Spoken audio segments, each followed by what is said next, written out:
mtoto mdogo mwenye pesa nyingi, mafanikio makubwa. Sasa hivi wanangu namiliki gari. Alafu nataka nizungumze na wale watu ambao kidogo wale yaani wanaokuwa na muonekano wa smart. Nyenye msinione nimevaa hivi, hela ipo huku kwenye draw huku.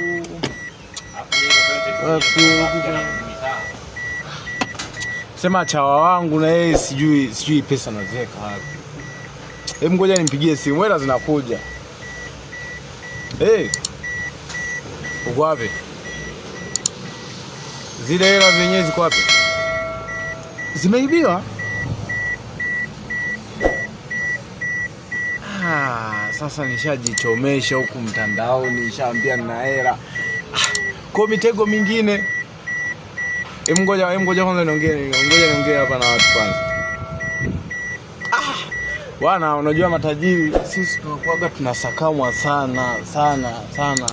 Kwa hiyo muda mwingine vitu kama hivi vinatokea kwenye maisha. Kuibiwa ni jambo la kawaida, ila kuna michongo yangu mingine.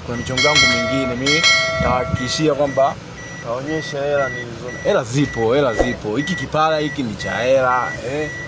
Simu hii ya gharama, sema sitaki nifunue ili ianze kuonekana. Muona?